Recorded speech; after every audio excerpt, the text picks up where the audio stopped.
Last session of the day. I appreciate everybody sticking around. We're starting to dwindle. Our energy levels are dwindling.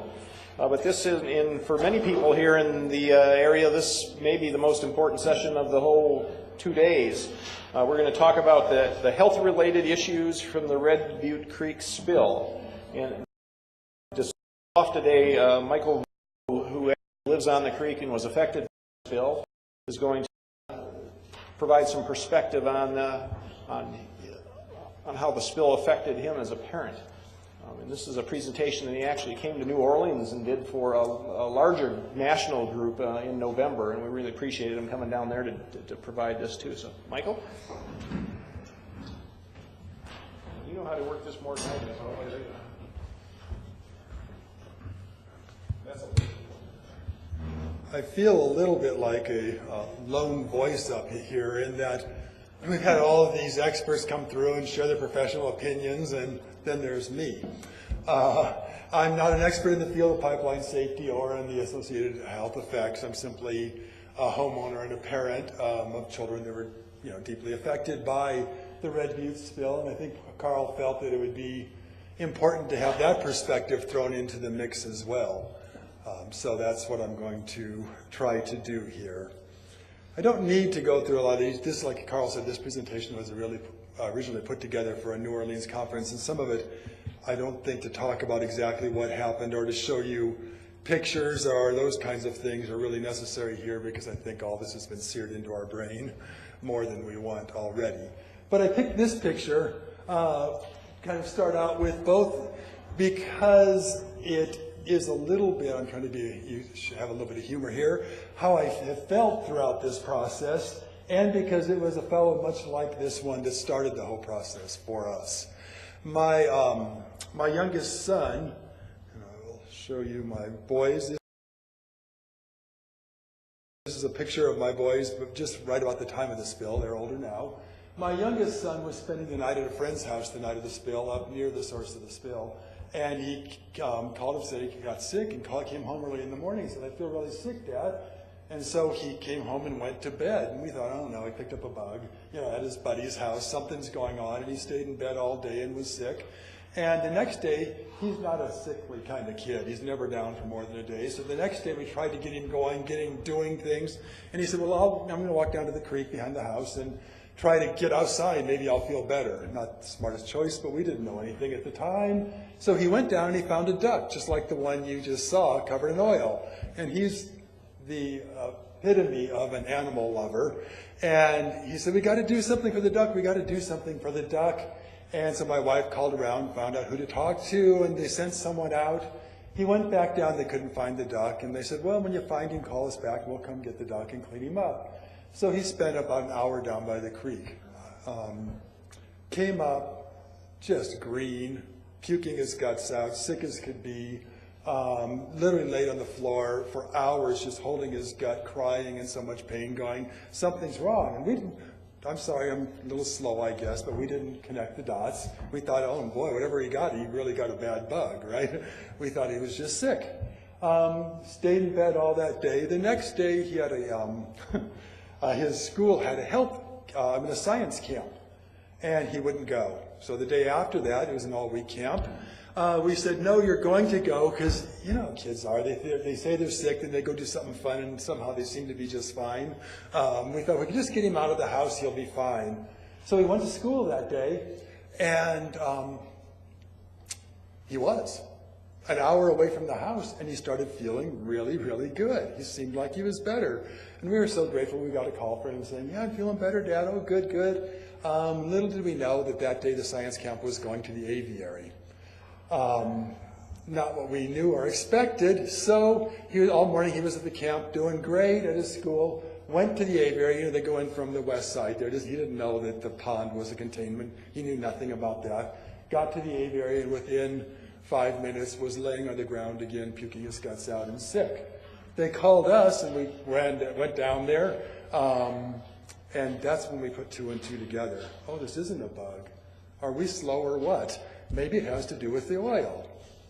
So we thought, best thing to do is let's get out. We heard people had evacuated their houses and were staying in a hotel, so we said maybe we should do that and try that and see what's happened. So we went down and got a hotel room, and he was better again when we got away from the property. For several days, every time we had to go back home to feed the dogs, to do anything, the first couple times he tried to go with us, and as soon as he got anywhere near the property, or on the property, he would get sick again. And we thought, oh, this is horrible. For one thing, the boys didn't want to be away from home. We didn't want to be away from home. So we decided we've got to find out what's going on. So we called everybody, and this is the first few days after the spill. And I know things got organized after this, but there was a lot of scrambling in those early days. We called the Department of Health, the Salt Lake Valley Department of Health, a couple of the hospitals. We took him to our doctor, our pediatrician. We called the mayor's office. We called everybody we could think of calling, saying, what do we do for this kid? What's going on? And we consistently got one of a couple of answers. Either we don't know what's going on, we don't know what to do, or we'll get back to you, or call Chevron. Those were the comments we got to do. Finally, someone who said, we'll get back to you, sent us a report, and it was a 500-page report from the Gulf spill, the BP spill, with all the details in very technical form of what you do in case of, exposure to oil. And it was so technical, it was very hard for us to try to figure out and wade through. But that was the only information we could get. It was literally 10 days later that a neighbor said to us, well, take him to a toxicologist and get him checked out. We went, okay, so we took him up to a toxicologist, and he checked him out and said he's absolutely fine, he's not sick, and actually said to us while he was checking him out, but you shouldn't be worried, crude is not that big of a deal, you can literally drink this stuff and it wouldn't make you sick. This is what we were told. Well, that kind of made us not feel more comfortable, and so we said, maybe we're crazy, maybe we should go home and try to work through this. So we left the hotel for that night, went home, made the poor kid stay in the house overnight. He got sick as could be again. Next morning we called back to that same doctor and said, what do we do? There's got to be something we can do, and this was the advice he gave us, literally. Put flowers in his room and give him some mints and he'll be fine. That didn't, by now I'd waded through part of that 500-page report, right? And I started reading about exposure, some of the things that could happen, and that didn't ring real true to me. So we ended up going back to the hotel, spending quite a bit of time there. Chevron at some point started going, hey, you guys got to get out of here. This is getting ridiculous. We didn't know what to do, so we do what any good family would do in that situation. We went on vacation and left town for a month just to get away from it. And he was fine the whole time we were gone. There was no problems at all. We did go back home after that. By now it's towards the end of summer. The boys really wanted to get back in their house. You see, our house is kind of a special place. We made a Tom Sawyer backyard for our kids. It has a 2-story tree house, zip lines in and out of the tree house, a swimming pool, an archery course that you shoot from the tree house and ride zip lines to get your area. This whole magical wonderland for our kids. And they didn't want to be away from that all summer, and summer was over. So we thought we've got to try to move back into our house. The other problem is that, here's where the irony and fun begins. Our house is probably the only house in the creek that's a newer home that we built. It's an entirely green home. I have severe chemical sensitivities, and I get sick if I smell fumes. And so we built this house completely green, no off-gassings. All of our paints, all of our materials, everything in the home is designed to have no VOCs and no way to have any kind of off-gassing of any sort, because it's a place I can be very comfortable and very happy. Well, it was, I should say, right? The other strange thing about our home is that it is a passive solar home. It's designed in a way that it has no air conditioning, no swamp cooler. It heats and cools itself through solar and passive solar heating and cooling. And if you ever walk down like 13th or 15th past the creek and you get this cold burst of air, you go, oh, that's refreshing. Well, the house was built and designed that in the evenings we open up all the back windows. The whole back of the house is glass. We open those windows and it fills up with that cold air. It's a super insulated home, so we close it down and it stays cold all day, and people comment on how incredibly wonderful and air conditioned your home is when we don't use any power air conditioning to do that. Works beautifully, or I should say worked beautifully. So we tried to move back in at the end of summer, and we had to keep the windows all closed, and so we either had to melt and die or just crack a window on the front side of the house and try to get some cold air in, but we couldn't afford to do much else other than be home at this point. we made it through that fall and got into winter. And winter, things started feeling a little bit better. In the beginning of the beginning of the winter, Grady seemed to still miss school some days for stomach things. And later on, for headaches, it kind of shifted from his stomach to his head. At that point, we didn't know why. But we got into winter, and of course, we started feeling better about the whole thing and thought, good, the worst is past us. Then, of course, during the winter, we all know what happened with the second spill, and that kind of traumatized us again. Fortunately, it didn't get down to our house. Then spring came. I was out of the country. I was actually in Calcutta. I took a group of students to work in Mother Teresa's home for the sick and dying. And I had 30 students over there, and I started getting these desperate calls from my wife going, you got to get home, we got a problem, Grady's sick as can be again. I just thought, no, there's no way that all year water can flow through this creek. Our house is up from the creek a little ways. It's not right on it. So I thought, there's no possible way this could be happening again. So I get home and find out he is really sick again. We call the DEQ and say, what's going on? And they acknowledge at that point, they said, yeah, we're getting calls from several of your neighbors too right now. It's starting up again. There's something going on. So they sent a group out, and they went down to the creek, and I remember the afternoon they came walking up from the creek into my backyard and said, first, it's kind of ironic, they walked up, and the first thing I said to them was, whoa, you guys smell like a refinery, because from their boots and everything, and they looked at me like I was from Mars. I said, what? They said, we have been in the creek all morning and have not found any oil whatsoever. We've been up to our elbows in the creek and haven't found anything. And they left, and I just thought, am I going crazy? Is my family crazy? Why are we so affected by this if stuff isn't there and nobody else seems to be? So I told my wife, I said, grab your camera. And I picked up a shovel, and I walked down to the creek. I stuck it in the mud, lifted it up, and it was perfectly clean. And I thought, oh, I am crazy. Walked up a few yards, stuck it in the mud. The second time I lifted it up, this is what came out. I kind of lost my cool, and some of you in this room, I'm sure, received this photo, because I sent it to everybody I could find with a rather snarky email saying something to the effect of, why could 5 experts spend the whole day looking for oil and not find it, and a clueless homeowner find it in 30 seconds?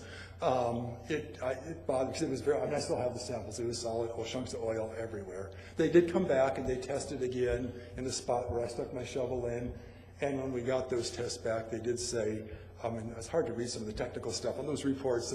All of you can do that far better than I can. But one of the things that they did say on the report, that's them coming back and doing the second test. And one of the things that was on the report was avoid unnecessary contact. Do stay away from the creek. So now we're in the second summer, right? By now also I should tell you that we took my son to 3 different doctors. We're getting better connected by now and learning a little more. So we took him to some other doctors that knew more about what was going on, and all 3 of them said the exact same thing. Just keep him away from it if you can. One said that the migraines, by the way, she explained that migraines when you're a kid affect you your abdominally, and then they affect you with headaches when you get older, and right about 12 is when that shifts. And that's why he turned 12 right in that winter, and that's why that shift happened with him, we found out. But they all said, keep him away from the creek. So we're into our second summer that the kids couldn't be in their own backyard or down by the creek. I guess I'd pause for a second here and just say, there's been a lot of talk since I've been here at the conference about how people responded this way or that way, and the things that worked, the things that didn't work.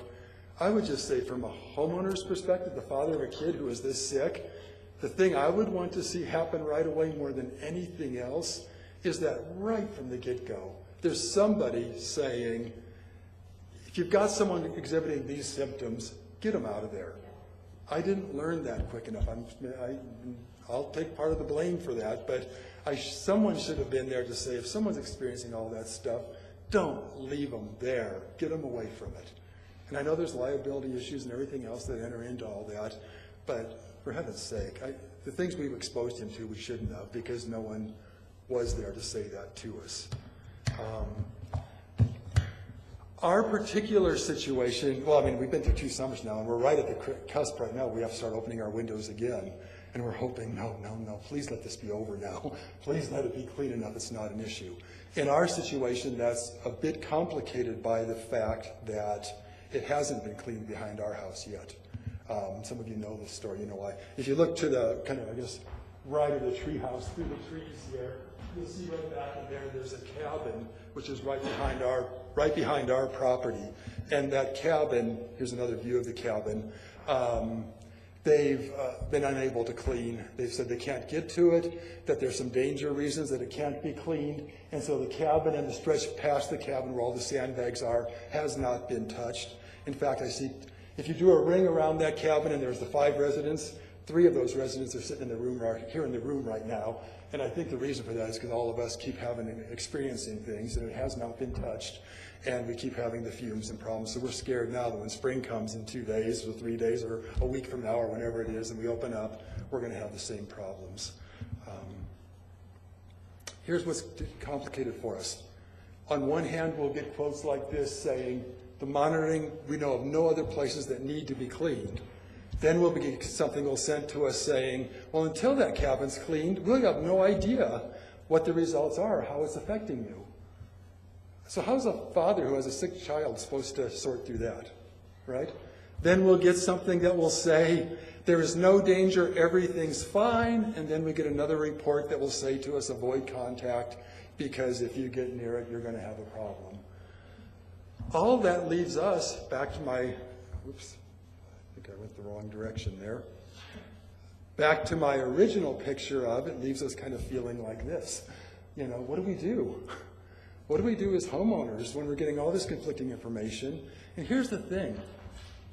The barometer is my kid. That's how I know something's wrong. And I know whenever we say to anyone at this point in the game, he still gets sick sometimes. This winter has been much better. December, I think it was the 22nd, our cat got lost, and he went down to the creek without telling us and hiked it again looking for the cat. And that's the only time this winter he's been sick. Not the only time he got really sick from it. Okay, so it's getting better as things get better. But he is our barometer. He's the one that says to me, something is truly wrong. And if I could say anything, this is what I'll kind of end on. When I was at the Pipeline Safety Conference in New Orleans, it was really interesting from an outsider's perspective to watch the industry react to the regulators and back and forth. There's this whole dance that goes on that's really interesting to look at from the outside. I think Carl's group's very good at trying to get both groups to dance to the same music at least, but there's this dance that goes on. And one of the things I heard over and over again from industry was, one size does not fit all. The problem with the regulations is that you're telling us that every incident is the same, and they're not. Every incident is different, and we have to respond differently, and the regulations somehow inhibit our ability to respond differently. My heart cry as a parent of a son who's been messed up is same with us. We were told by so many agencies and so many groups that, well, the scientific data says that your son shouldn't be sick, so he's not. As I watch him lay there puking, and I just want to say, wait a minute, that has to be rethought. That has to be reconsidered. It affects people differently. You can't draw a line and say, above this is safe, and below it, oh, then there are either way, right? You can't do that because it affects everyone differently. You know, someone said to me at that conference, if they opened a can of peanut butter right here, right now, and I held it out, almost everybody in the room would go, oh, what is it getting peanut butter out for? But there's going to be one person who has an allergy who's going to run from the room because it's life-threatening for him, right? Well, it's the same. My wife didn't get sick much at all. My older son got a little bit, not as much as my younger son. I had horrible migraines. My younger son got really sick. It's different for different people, and somehow, in this whole talk we're having and all this equation about let's respond, let's take care of people, somebody has to acknowledge that people are affected differently. And you can't just ignore that. I get it. There's litigation reasons that industry doesn't want to say that, right? I understand that. But please, my cry in all of this is that that enters this whole conversation and we find a way to respond to people on that kind of individual basis, just as the industry wants to be, have each incident be unique. So do people need to be treated uniquely. And so I don't know what's going to happen in the next few weeks when we open our windows, but it's a little bit frightening. So that's a parent's perspective. You